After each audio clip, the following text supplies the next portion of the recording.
Salut à tous, c'est Ponk de la chaîne, bienvenue sur cette vidéo qui aujourd'hui va parler hypnosophie et quelques petites réflexions qui me semblent importantes de prendre en compte dans notre cheminement d'accompagnement qu'on propose au quotidien.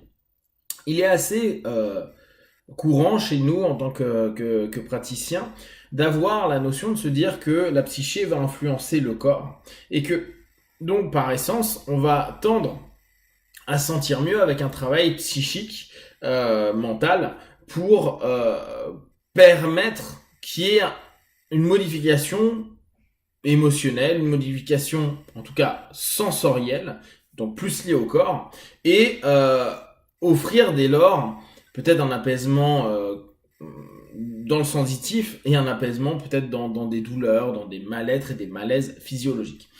Ce qui est intéressant, c'est que on est avant tout de la chimie.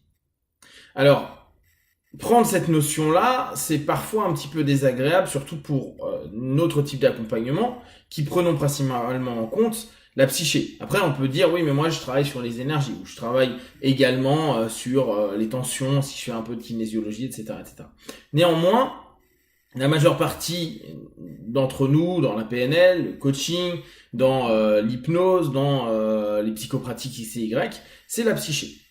Et on est constamment en train de mettre en avant cet élément-là, alors que, et on a des désaccords avec, mais beaucoup de choses de la psychologie vont prendre en compte, bien sûr, cet aspect psychique, mais également un aspect qu'il ne faut pas oublier, l'aspect biologique. Et parfois, c'est là où il y a des oppositions, ou en tout cas des perceptions qui sont différentes, à dire ouais, mais c'est pas parce qu'on a quelque chose de biologiquement déconnant que pour autant le travail qu'on va faire sur la psyché ne peut pas impacter la biologie. Et inversement, ce qu'on oublie de dire ou qu'on veut pas s'entendre dire, c'est la biologie peut impacter complètement tout le boulot que vous avez fait sur quelqu'un. Il suffit que quelqu'un soit apaisé par rapport à une problématique et qu'une douleur revienne, douleur physio, le boulot peut d'un coup disparaître. Après, on peut dire c'est un bénéfice secondaire, c'est une résistance, etc. Qu'importe. La bio va influencer énormément notre psyché. Ne pas prendre en compte le corps et la chimie humaine, ça peut être dommageable. Alors dommageable, ça peut être juste dommage en tout cas. Et ce qui est hyper intéressant pour aller un petit peu plus loin, c'est de se dire, nous sommes programmés pour aller vers la différence. On est programmé pour trouver un être qui va être suffisamment différent de nous pour qu'on puisse procréer avec et éviter la consanguinité donc les personnes dans un entourage très proche, amènerait à des erreurs génétiques et arriverait au bout du compte à la fin de l'humanité. Or, instinctivement, donc là on parle vraiment sur du primitif, l'humain va chercher la différence pour continuer à faire vivre l'humanité. Et c'est là où c'est génial, on a un méga paradoxe, parce que de l'autre côté, notre psyché qui a acheté plein de valeurs et croyances de la famille, de la société, etc., va avoir énormément de mal à accepter la différence. Et on s'en rend compte, ne serait-ce que dans la différence d'opinion. On a beau être arrivé à un niveau où parfois, c'est pas trop mon cas, mais parfois on dit oui, j'accepte complètement ce que tu dis, blablabla, sans qu'on ait le moindre mouvement psycho-émotionnel, etc., sans qu'il y ait du mépris, de la rage, etc., on sent bien que bon, l'acceptation de ce que des autres et de l'opinion des autres, c'est toujours un peu délicat. Voilà, on peut le voir notamment avec les manifs qu'on observe ou qu'on vit. Et c'est ça qui est génial, c'est que on veut vendre le fait qu'on est ouvert, tolérant, etc., etc., mais la différence d'un point de vue psychique, ça fait chier. Et on peut même voir avec malheureusement tout ce qui est racisme, que parfois la différence même physique va gêner également. Pour autant, la biologie nous dit va choper de la différence.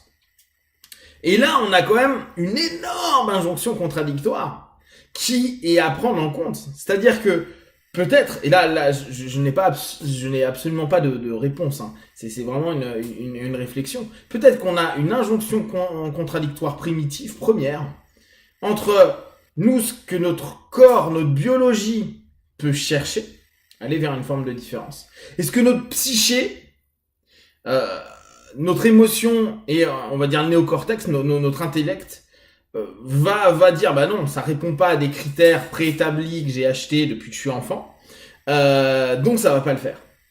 Et il peut y avoir, en tout cas, moi je soupçonne cette idée-là de dire il y a une espèce de tension intérieure entre ce besoin de reproduction, alors qui est ultra primitif, ce besoin de faire continuer les lignées, et cette notion qui va être complètement non primitive. D'ailleurs, on peut se le permettre parce qu'on est dans un monde comme le nôtre, en tout cas je parle du monde occidental, on peut se le permettre parce qu'on a le temps de réfléchir, on a le temps de travailler sur nous, on a le temps de prendre du recul, on a le temps de se faire des opinions, on a le temps de plein de choses. On n'est pas en mode primitif premier, survie, je vais à la mine où je vais juste chercher de l'argent ou je vais chasser et bouffer, et l'autre chose que je dois penser c'est dormir, quoi. On est sur les bases de Maslow pour recommencer le lendemain.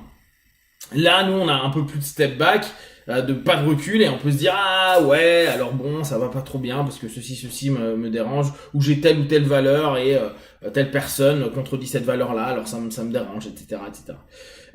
Donc, dans cette notion de prendre en compte le corps et la notion psychique, il est intéressant de se rendre compte que, là je vous ai pris un exemple parce que je trouve qu'il est intéressant, qu'on va avoir plein de contradictions. On va avoir plein de contradictions qui vont créer des tensions, qui peuvent créer peut-être des dialogues internes dissonants. Pour toute personne qui ont vécu beaucoup d'injonctions contradictoires, vous vous rendez compte qu'il y a des moments, c'est hyper bloquant dans l'évolution de ce que l'on peut mettre en place dans le quotidien. Se dire, chaque chose va avoir un paradoxe, tu peux, mais il faudrait mieux pas que tu le fasses, je t'engage à le faire, mais vraiment, ne le fais pas vraiment, c'est un peu compliqué. Et si notre corps nous dit go à la différence, regarde et tout, et que les valeurs, les croyances disent non, jamais de la vie avec ce type de valeurs, avec ce type de personnage, c'est inadmissible, etc. Et en plus à ça, on a pris les qui ressemblent, ça semble. Donc culturellement, on a fait ah bah oui, en gros, faut rester entre nous dans le mode de pensée, etc. Or, on sait très bien que c'est au travers, et là je reprends la psyché et le débat, c'est toujours plus intéressant d'avoir des débats même qui partent en vrille, même si après les gens ne changent pas d'opinion, mais ça va ouvrir des idées, des perspectives nouvelles pour une personne ou pour un autre. Après, on peut se dire, moi je m'en fous, je reste dans mon travail perso et dans ma vision personnelle. Néanmoins, on sait que c'est toujours plus intéressant quand il y a des interactions de différence, parce que ça fait évoluer, il y a de la contradiction, donc il y a de la nouvelle réflexion, etc., etc. Plutôt que imaginer un débat où tout le monde dit bah ouais, moi je suis d'accord, ouais, moi aussi, ok. Bon, et après, on fait que valider sur quoi on est d'accord. Donc, il est pas juste. En tout cas, il est intéressant de se rendre compte que la différence est quelque chose qui peut nous faire progresser, avancer, évoluer, que c'est certainement quelque chose de très physio, que donc on a tout un processus qu'il faut prendre en compte, qui est le corps, que le corps a donc cette notion à aller vers une différence, que notre psyché, elle a été construite pour aller à l'encontre de nous-mêmes sur certains aspects, on le voit bien avec tout ce qui est normalisation, règles, lois, etc. Mais que peut-être il y a une blessure initiale, quelque chose de vraiment profond, qui est très difficilement vécu en fonction, là on va prendre des énéatypes, et que plus on s'éloigne de cette notion liée à cet instinct, plus parfois ça peut être simple, mais plus on s'y rapproche et plus on tente d'être lié à la société, plus ça peut être compliqué. Donc ça peut être intéressant, et en tout cas je vous invite à toujours prendre en compte la chimie, le corps, dans votre cheminement d'accompagnement. Si vous avez des questions, des remarques, vous partagez sur Facebook, YouTube, je répondrai le plus rapidement possible. Comme d'habitude, de tout ce que je propose, ne prenez que ce qui est bon juste pour vous tester, observer, analyser et conclure. Be one. Ciao!